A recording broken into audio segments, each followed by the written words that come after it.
Hi everyone, this is Anjali and welcome to my channel. और आप लोगों के लिए है एक खुशखबरी जिनका अभी तक एडमिशन नहीं हुआ है और जो आईपी यूनिवर्सिटी में एडमिशन लेना चाह रहे हैं।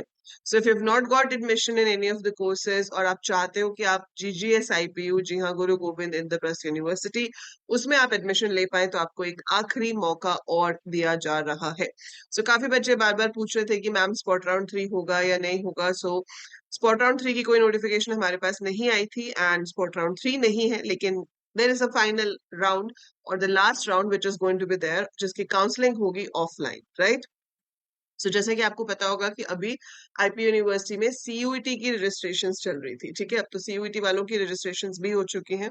सो सीयूईटी की रजिस्ट्रेशंस हो चुकी हैं, सीईटी वाले ऑलरेडी रजिस्टर्ड हैं।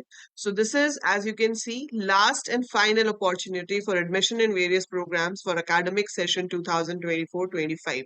ये आज ही सर्कुलर आया है आपकी ऑफिशियल वेबसाइट के ऊपर। सो अगर आप अपना ipu.admissions.nic.in ओपन करोगे शेड्यूल एंड नोटिस में, this is the latest notice which is given by the university. तो ये आज अभी थोड़ी देर पहले ये इन्होंने सर्कुलेट किया है और इसके अंदर बताया है कि आपका जो आखिरी राउंड है वो कैसे और क्या होगा। सो ये जो आखिरी राउंड है, चाहे आप बीसीए के लिए कर रहे हो, चाहे BBA, BCom, whatever course you want to do for undergraduate, it is applicable to all of them, सबके लिए एप्लीकेबल है, ठीक है। Now, this is to inform all the candidates that the special round of offline counseling, तो ये counseling जो है ये offline होने वाली है, ये online नहीं होगी, will be carried out for the seats remained vacant after reporting of candidates during spot round 2. Withdrawal of admission, cancellation of allotted seats, unallotted seats, and non-reporting of the candidates in their respective allotted colleges and various university school of studies affiliated and all. तो जो भी students ने withdrawal ले लिया, जैसे क्योंकि अभी DU के रिजल्ट्स आ गए हैं ना, डीयू के 2 राउंड के रिजल्ट आ गए, तो काफी बच्चे हैं जिन्होंने विड्रॉल के लिए अप्लाई कर दिया होगा and they have moved to Delhi university. तो अब आपके पास जितनी भी सीट्स अब वैकेंट है, हमें नहीं पता कि कौन से कॉलेज में कितनी सीट्स वैकेंट है, let's see if university issues a list for that. But हाँ, आपके पास जितनी भी सीट्स वैकेंट होगी जिस भी कॉलेज में, उसके लिए ये आखिरी मौका है एडमिशन्स के लिए, ठीक है। इसमें सबसे बड़ा जो एक चीज है वो मैं आपको बता देती हूँ, इंपॉर्टेंट, फिर मैं आपको पूरा सर्कुलर बताऊंगी। इंपॉर्टेंट चीज ये है कि इसमें पहले प्रेफरेंस दी जाएगी सीईटी वालों को, सीईटी को रैंक के अकॉर्डिंगली सीट्स मिलेंगी। सीईटी वाला कोई नहीं है तो फिर सीयूईटी वाले को दी जाएगी as per their marks and rank, right. दूसरी चीज, अब इसमें कोई कैटेगरी नहीं है, ठीक है।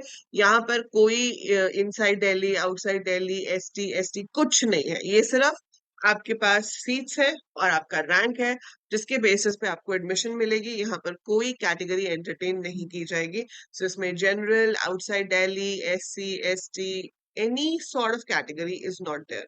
It's open for all India level पे जिसका जो भी रैंक है उसके बेसिस पे उसको एडमिशन दे दी जाएगी अगर वो उसमें फिट इन करता है तो, ठीक है। ये बहुत ही इंपॉर्टेंट चीज है इसमें। Now he saying like who is eligible to participate in this round, कौन कौन एलिजिबल है, कौन पार्टिसिपेट कर सकता है। So special round of offline counselling will be conducted only for not admitted candidates, जिनकी कहीं पे भी एडमिशन नहीं हुई है, जिन्होंने अपने कॉलेज में जो वो फीस जमा करानी थी, देखो 96,000 तो आपने एक डिपॉजिट कराया, उसके बाद आपने अगर किसी भी कॉलेज में अभी तक रिपोर्ट नहीं किया है या रिपोर्ट करा था लेकिन विड्रॉल ले चुके हो, ठीक है, ऑलरेडी ले चुके हो, so you can get into this. और अगर आपने रिपोर्ट नहीं किया है तो you are a non admitted student, तो आप इसमें पार्टिसिपेट कर सकते हो। जिन्होंने अपने कॉलेज में रिपोर्ट किया है, डॉक्यूमेंट सबमिट कर दिए हैं, ठीक है, फीस दी हुई है, वो इसमें पार्टिसिपेट नहीं कर सकते, ठीक है। So you should not be in possession of a seat, आपके पास करंटली कोई सीट नहीं होनी चाहिए। अगर आपके पास करंटली कोई भी सीट अलॉटेड है, आप रिपोर्ट कर चुके हो, तो आप इस राउंड में पार्टिसिपेट नहीं कर सकते हो, ठीक है। दूसरा, candidates registered on the basis of CUET merit, जिन्होंने 2500 रुपए पे कर दिए हैं, रजिस्ट्रेशन अभी ओपन हुई थी, अगर आपने उसमें सीयूटी के बेसिस पे रजिस्टर किया है and you have paid 2500, you can participate. If you have registered for CUET but you have not paid the fee, then also you can participate. वो फी आपको पे करनी पड़ेगी बट आप participate कर सकते हो, ठीक है। So candidates who have already taken admission in the management quota, वो यहाँ पर अप्लाई नहीं कर सकते हैं, ठीक है, अप्लाई नहीं कर सकते हैं। So allotment of seats shall be carried out irrespective of region and category on all India basis. Allotment of seats shall be in the order of priority of applicants, CET and CUET. ठीक है, NLT हमारे case में होता नहीं है, तो BCA में सिर्फ सीईटी और सीयूईटी होता है। First priority will be given to respective CET candidate for filling up the vacant seats. अगर सीट्स खत्म हो जाती हैं तो ठीक है, अगर बच जाती हैं तो वो सीयूईटी वालों को मिलेगी। The conduct of the special round of offline counselling is to facilitate those candidates only who have not been able to get admission for certain reasons in the online counselling process held so far. During the special round of offline counseling, the university shall ensure that allotment receives a respective program in any college and all. ठीक है, आपको कहीं पे भी अभी आपके पास seat नहीं होनी चाहिए, you are responsible for that. बाकी ये फी है, ठीक है, जो आपको पे करनी होगी, fee to be deposited at the time of counselling. अगर आपको सीट मिल जाती है तो 96,000 पे करना होगा और 2500 आपको एप्लीकेशन के पे करने पड़ेंगे। ठीक है, on the merit of respective CET candidate appearing on the merit of CUET you have to pay 96,000 क्योंकि 2500 आप पे कर चुके हो।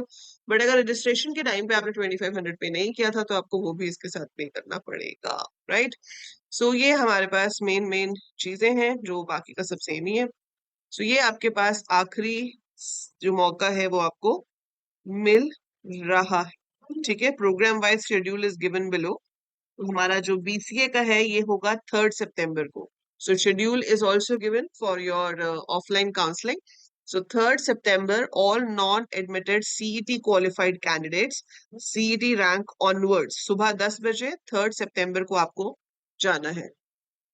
देन 3 सितंबर को 2 बजे के बाद होगा सीयूईटी वालों का, ठीक है, जिनका नाम मेरिट लिस्ट में है, ठीक है। और उसके बाद 4 सितंबर को भी सीयूईटी वालों के लिए है, 5 सितंबर को भी सीयूईटी वालों के लिए है। सो सीयूईटी रैंक 1 to 300 सितंबर, 300 से 600 तक है 4 सितंबर सुबह 10 बजे से, 600 से 900 है आपका 2 बजे के बाद, ऐसे ही 900 to 1200 एंड देन 1201 ऑनवर्ड्स। तो आप अपना मेरिट लिस्ट में देख लेंगे रैंक क्या है और उन रैंक्स के accordingly you have to go for the offline counselling. तो वहीं पर आपको कॉलेज पूछ लिया जाएगा और वहीं पर आपकी अलॉटमेंट साथ के साथ हो जाएगी। सो ये बाकी के हैं BA LLB, BA English, BA JMC, ऐसे ही बीए बीकॉम, बीटेक, बीएससी सबका दिया हुआ है, ठीक है। So it's given for all the UG courses. जिनकी भी सीट्स बची हैं तो वो सब ऑफलाइन काउंसलिंग कैसे कैसे होगा, it's mentioned for all of them, ठीक है। सो ये है हमारा आखिरी मौका to get admission in IP university. अगर आपका अभी भी कहीं एडमिशन नहीं हुआ है, this is one and the final round for admissions. इसके बाद एडमिशंस क्लोज हो जाएंगी। This is the last chance to go for it. So 3rd, 4th, 5th September are the dates for BCA. अपना अपना कैटेगरी चेक करके आप यहाँ पर जा सकते हैं, रजिस्टर कर सकते हैं and you can go to the university campus for the same. Venue है C block, GGSIP university Dwarka campus, ठीक है जी।